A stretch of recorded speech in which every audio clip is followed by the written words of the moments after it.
बताना चाहूँगा मैं आप सभी को हमारे साथ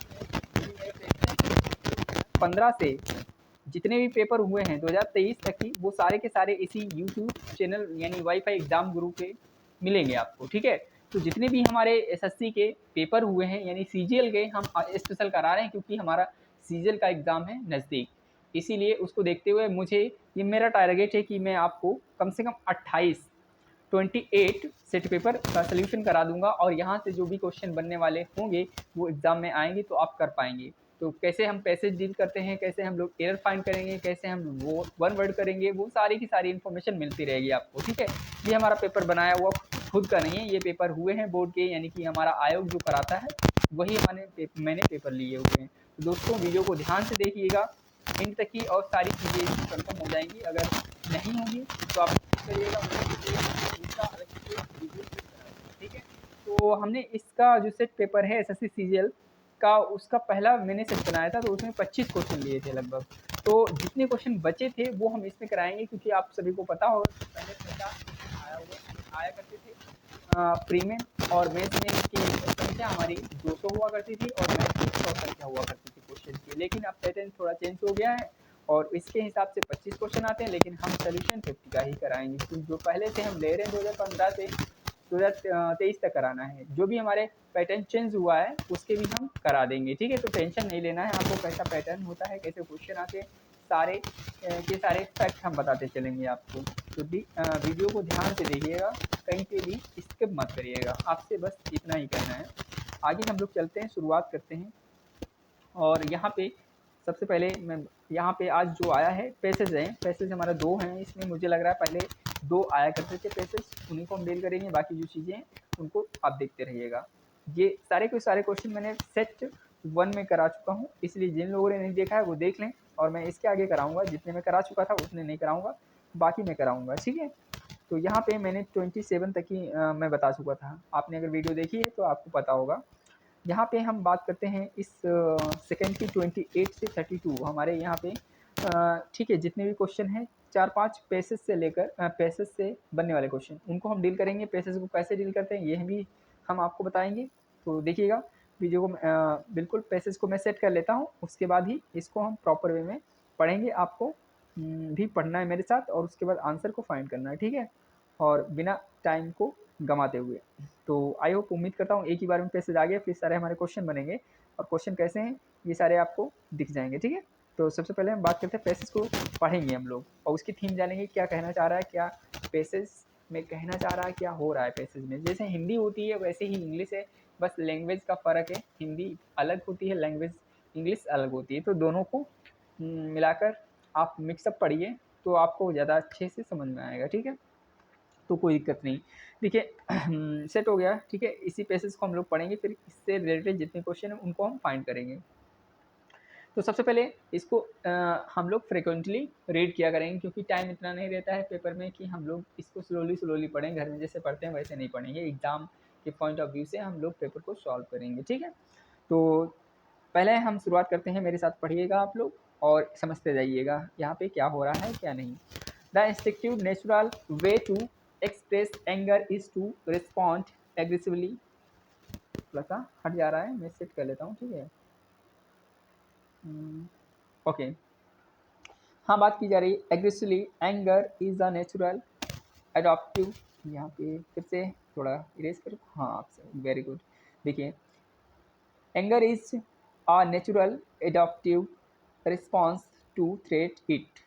उसके बाद तो कुछ नहीं है, क्योंकि ये जो लगा हुआ है छूटना नहीं चाहिए आपका, ठीक है। हाँ, थ्रेट इट इंस्पायर्स, ये गड़बड़ कर रहे हैं, inspires powerful, often aggressive feelings and behaviors, which allow us to fight and to defend ourselves when we are attacked. On the other hand, we cannot physically lash out at every person or object that irritates or annoys us. Law, social norms, and common sense place limit on how far our anger can take us. People use a variety of both conscious and unconscious process to deal with their angry feelings. The three main approach are expressing, suppressing and claiming.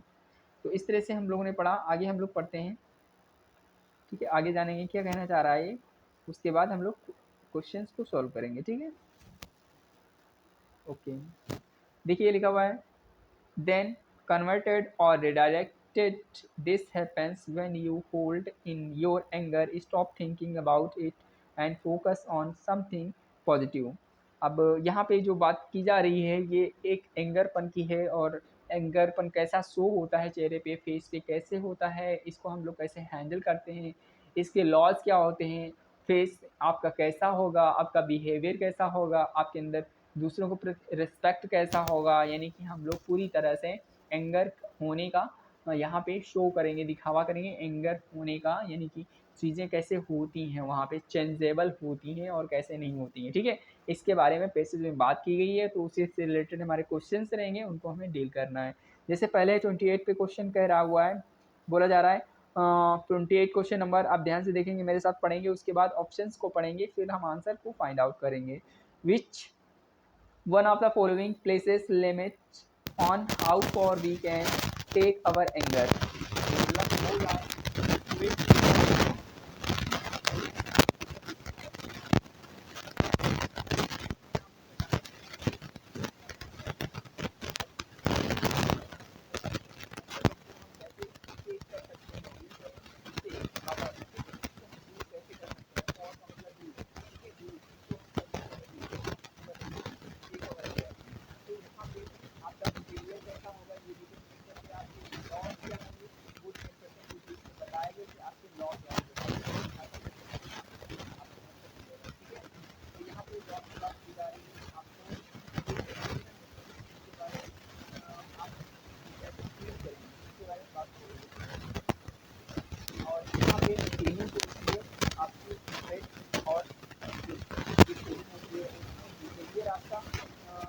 बदलाव होता है, इसकी हम बात नहीं करें, law की बात करें। यहाँ पे आप देखिए, अगर अपने जो मेरा सॉल्व करने के लिए नॉन कॉमन तो हमारे सामने लॉ नजर आया हुआ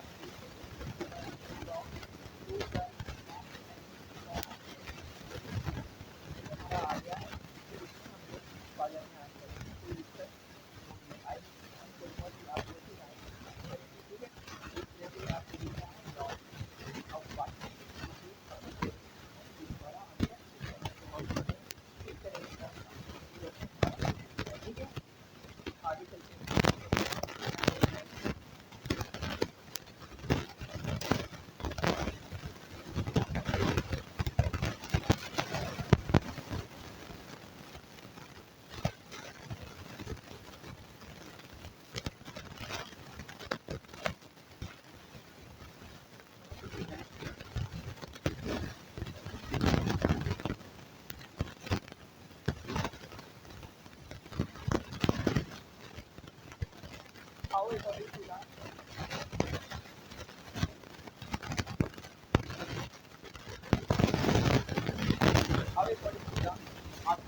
और यहाँ पे होल्डिंग वन मिल जाए, जब कोई डिस्प्ले होता है तो होल्ड मतलब इसको हटा देते हैं, रोक देते हैं, और यहाँ पे अगर आप चालू रखेंगे अबाउट वन के बारे में तो और देखेंगे, ये कन्वर्टिंग एंगर नहीं हो सकता है। और यहाँ पे जो लिखा हुआ है रिडायरेक्टिंग एंगर ये भी नहीं होगा, तो हमारा क्या होगा, बी ऑप्शन सही होगा, क्योंकि हम होल्ड वन कर देंगे, रोक देंगे, तो इस तरह से बी ऑप्शन हमारा सही हो जाता है। आगे बढ़ते हैं हम लोग क्वेश्चन नंबर 30 देखते हैं, इसमें क्या बोला जा रहा है, तो ये हम लोग डील करेंगे, ठीक है। तो उम्मीद करेंगे कि आप लोग बिल्कुल मेरे साथ पढ़ रहे हैं और इसका आंसर भी फाइंड करेंगे। बार बार क्वेश्चन नहीं पढ़ेंगे, क्योंकि आप एक बार नहीं, आपको क्वेश्चन पढ़ना है, वहाँ पर इतना टाइम नहीं होगा एग्जाम हॉल में कि आप बार बार कोशिश करो, अगर पढ़ते रहोगे तो पढ़ते ही रहोगे वहाँ पे, ठीक है। According to the author, author के according how to people deal with the anger, यानी कि बोल रहा है कि how to the author, author के अकॉर्डिंग, ठीक है, how to people deal people deal कैसे करता है, इससे डील करता है बेटा, बोले विद फियर यानी एंगर, एंगर से कैसे डील मतलब इसको कंट्रोल करेगा, या उसके अकॉर्डिंग ऑथर के अकॉर्डिंग कैसा होगा पीपल डील, वो कैसे करेगा वो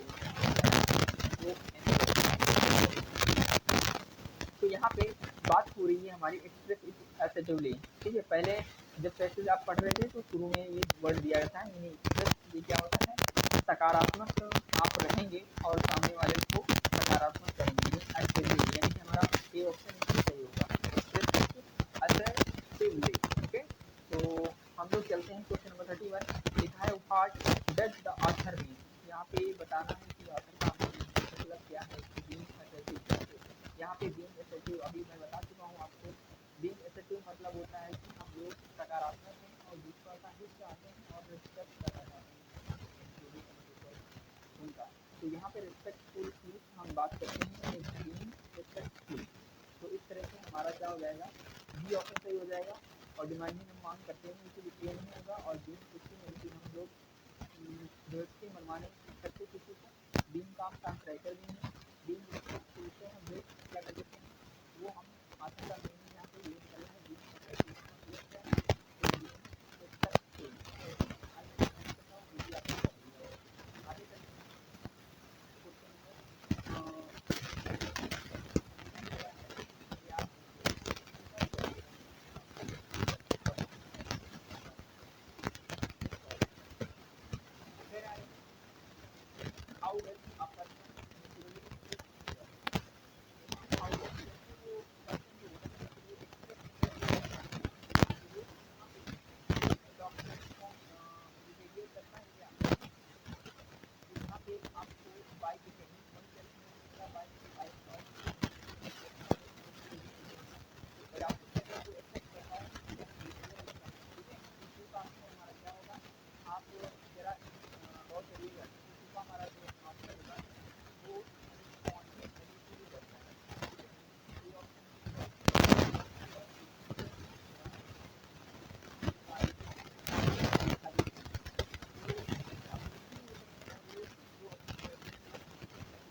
बदले पेमेंट दिया हुआ है 5,000 ईच टू, हर एक व्यक्ति को 5,000 रुपये देने की मंजूरी दी है।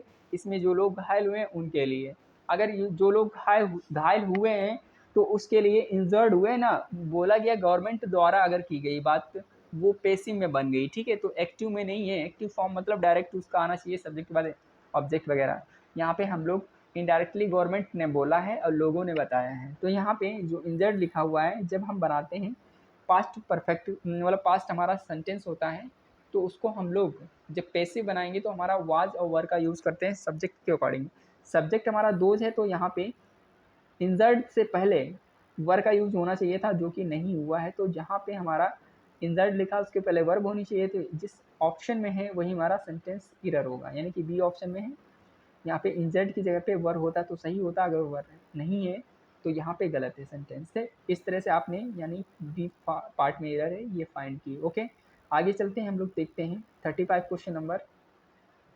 35 क्वेश्चन नंबर क्या कह रहा है, ध्यान से आप देखिएगा, मेरे साथ पढ़िएगा। लिखा हुआ है everyone of us should realise that any act.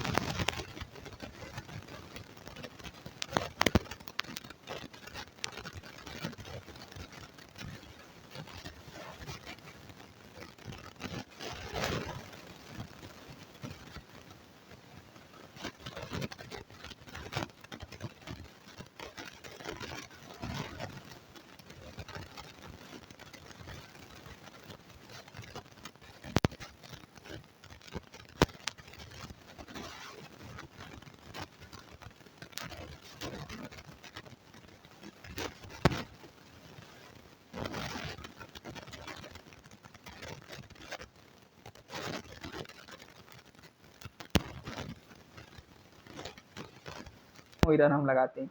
अब एग्जामिनर ने क्या किया हुआ, सेंटेंस यहाँ पे गलती दे दी, यहाँ पे करेक्ट करके दे दिया। तो हम अगर हमारे एग्जाम हॉल में ऐसा दिया जाए, यानी ऑप्शन में सही हो और सेंटेंस में पूरा ऊपर दिया होता है उसमें गलत हो, तो आप क्या करेंगे, उस सेंटेंस का ही पार्ट को इरर जो मिल रहा है आपको उसी को टिक करेंगे, चाहे वो बशर्ते ऑप्शन में क्यों ना सही लिखा हो, ठीक है। क्योंकि वहाँ पे हो सकता है टाइपिंग की कोई इश्यू हो, इसी वजह से अगर आप इसमें नो एरर लगाते हैं तो यहाँ सेंटेंस आपका गलत माना जाएगा, यानी आयोग आपको गलत मानेगा कि आप देखते हुए भी इस पार्ट में गलती थी, आपने क्या कर दिया ये। तो इम्प्रूवमेंट ही करना चाहते हो तो उसी में कर दो जिसमें आयोग ने बताया है। मतलब इसी तरीके से हमें सेंटेंस ऊपर देखना है, अगर उसमें एरर है और ऑप्शन में सही एरर बना, उसने ऑप्शन में सही करके दिया उसको, तो वही टिक करना आप, ठीक है। बस इतनी बात याद रखना, ऐसे 1-2 नंबर का लोचा हो जाता है कभी कभी एग्ज़ाम में, आपके साथ ना हो, मैं ये चाहता हूँ, ठीक है। तो आई होप, उम्मीद करता हूँ कि ये भी आपने क्वेश्चंस सॉल्व कर लिए, कैसे होते हैं कैसे हम लोग डील करेंगे, इस तरह से आप कर लेंगे। क्वेश्चन नंबर 36 यहाँ पे बोला जा रहा आई सेल, ठीक है, मेरे साथ ध्यान से देखिएगा और पढ़िएगा। I shall look forward to being with you some time next month. तो यहाँ पे नेक्स्ट मंथ की बात हो रही है, मतलब हमारे आने वाले फ्यूचर की बात हो रही है।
ये 38 से 42 हमें डील करना है, ये भी एक पैसेज है, ठीक है।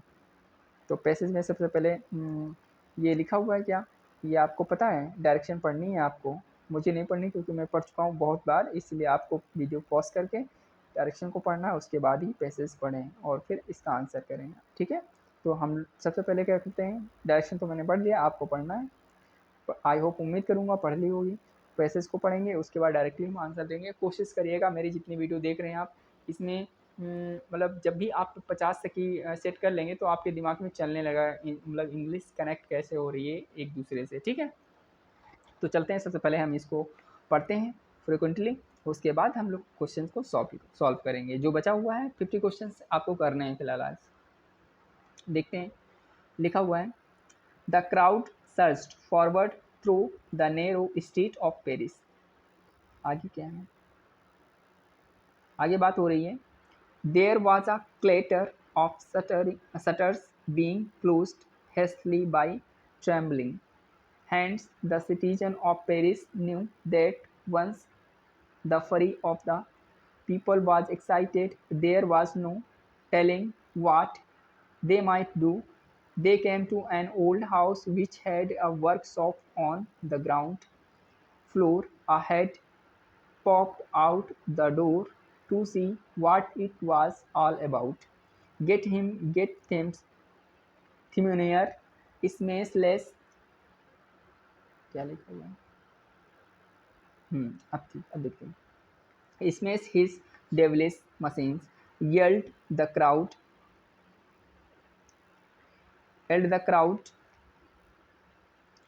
the found the workshop without its owner. Mr. Thimonier had escaped by the back door. Now the fury of the demonstrator turned against the machines that were standing in the shop, ready to be delivered to buyers. They were systematically broken up and destroyed, dozens of them.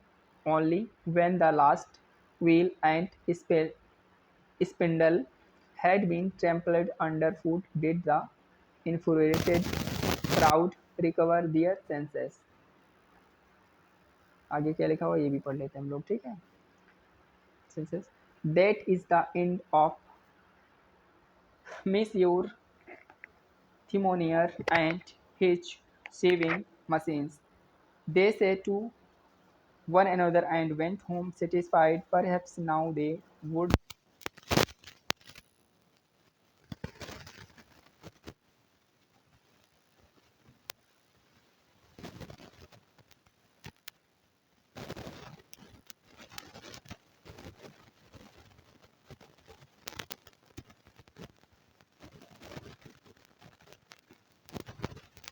होते हैं, कैसे buyer होते हैं, कैसे उनको लेना चाहिए, कैसे नहीं, नई चीज़ों की शुरुआत मतलब हो रही है, वो कटर-पटर करते हैं, बहुत सारी मशीनें आवाज़ करती हैं, बिगड़ती हैं, टूटती हैं, फूटती हैं, इन सब चीज़ों के बारे में इस पैसेज में बात हुई है। तो दोस्तों, आप पैसेज पढ़ेंगे तो आपको मीनिंग समझ में आने लगेगा कि कैसे इसका मतलब है और कैसे हम लोग क्वेश्चन डील करेंगे। मैंने बताया कि हम लोग पैसेज को पढ़कर एक बार में ही देखकर अच्छे से उसके बाद हम सारे क्वेश्चन लगा लिया करेंगे। बार-बार हम वहाँ जाएँगे, ढूँढेंगे तो उसमें टाइम वेस्ट होता है। मेरी समझ से तो ये अपना नुकसान है, ठीक है। एग्ज़ाम चाहता है कि आप लोग टाइम वेस्ट करो और क्वेश्चन सारे ना कर पाओ, इसलिए आप वैसा काम बिल्कुल नहीं करेंगे जैसा एग्ज़ामिनर चाहता है, ठीक है। आई होप, उम्मीद करूँगा सारे ये आपने पैसेज पढ़ा मेरे साथ, उसके बाद हम लोग आंसर को डील करेंगे, क्वेश्चंस को डील करेंगे। देखिए 38 में लिखा हुआ है द पीपल थॉट दैट, यहाँ पे पीपल जो हैं उनके वो विचार क्या कर रहे हैं, मतलब अब उनका थिंक से बना हुआ थॉट, मतलब जितने भी लोग हैं वो थॉट, उनके विचार क्या हैं, डेट इसमें राय है क्या। तो यहाँ पे जो डायरेक्टली आंसर है वो मैं बताता हूँ आपको, समझाने का प्रयास करता हूँ। They would be deprived of their livelihood. यहाँ पे जो पीपल हैं उनका सोचना ये है कि जब से ये मशीन आ गई हैं तो तब से वो लिवलीहुड, उनका बचपना जो है, बचपन से ही वो बेरोज़गार हो रहे हैं, अनएम्प्लॉयमेंट हो रहे हैं, डिप्राइव मतलब उनकी नौकरियाँ छीनी जा रही हैं। जब से ये मशीनी का औद्योगिकरण हुआ है, नई-नई टेक्नोलॉजियाँ मार्केट में आ रही हैं, तब से लोगों का रोज़गार छीन सा गया है और वो अनएम्प्लॉयमेंट हो गए हैं दोस्त। ठीक है, तो यहाँ पे हमारा राइट आंसर क्या होगा, बी होगा। आगे चलते हैं, क्वेश्चन नंबर हमारा 39 लिखा हुआ है the paces throw light on. Specifically सबसे ज़्यादा प्रकाश किस पर डाला गया है, और वो तो लाइट मतलब पड़ रही है इस